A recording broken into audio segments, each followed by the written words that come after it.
Warner and DC's choice for Batman going forward is Robert Pattinson, to be introduced as Batman in Matt Reeves' upcoming reboot. Their plan was for him to be the only Batman going forward, both on film and on TV, where there would be no Batman, so nothing could steal Pattinson's thunder. That, however, was before corporate owner AT&T decided otherwise. In this video, I'll explore the brief story behind Robert Pattinson's Batman, and how AT&T might not settle for merely bringing back Michael Keaton, as has been widely reported already, but how they might bring back Ben Affleck as well. The road to Matt Reeves' Batman reboot begun in the aftermath of Batman v Superman, when Geoff Johns and Jon Berg took over creative control over DC on film, for a brief time anyway. During their tenure, they initiated the Joss Whedon redoing of Justice League. They greenlit Aquaman, Shazam, and Wonder Woman 1984, and they saw to it that Ben Affleck retired from Batman, while they recruited Matt Reeves to take it in another direction. They were also the guys that cyborg actor Ray Fisher singled out for enabling Joss Whedon's on-set behavior, which Fisher labeled as abusive and unprofessional. But this is about Batman, so let's stick with that. Persistent rumors have it that it was primarily Geoff Johns who didn't want to continue with Affleck's Batman, or rather, Affleck's script. Remember the rumors that Affleck couldn't crack the script? Yeah, that was apparently a cover story, to hide the fact that he apparently did crack the script. Johns just didn't like it, as he had another Batman script in mind, one that explicitly called for a pretty boy as Bruce Wayne, and Affleck was simply too old and too gruff to qualify. Fast forward a few years, and Geoff Johns is no longer there, as both he and Jon Berg were both fired over Justice League, but his new Batman remains. Now cast with Robert Pattinson. He is Warner and DC's new Batman going forward, and they're all in on it. There is persistent talk of a trilogy, and that talk comes from Warner's hype machine. But that's Warner.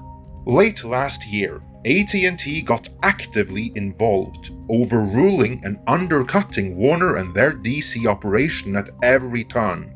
And they begun by digging up the Snyder Cut, the skeleton in the closet that Warner and their DC operation would rather see buried forever. Then they started undermining their new Batman, because AT&T want to take more of a wait-and-see approach, to see how Matt Reeves and Robert Pattinson's Batman works out. They're not going to force a trilogy if the demand for it isn't there. Besides, they've set their sights on another Batman.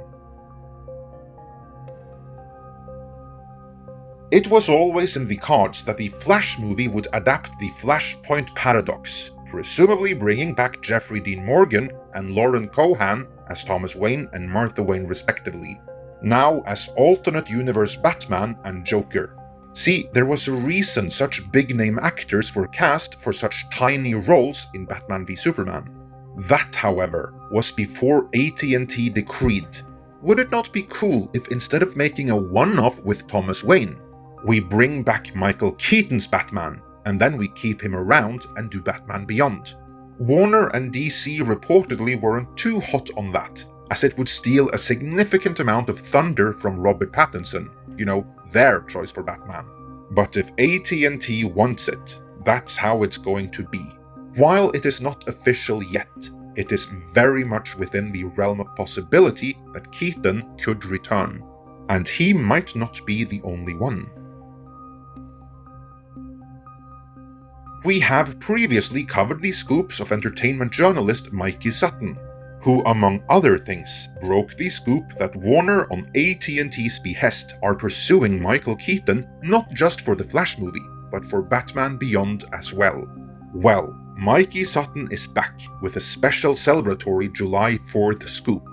According to Mikey Sutton's sources, AT&T are open to Ben Affleck starring and completing the Batman film he walked away from for HBO Max.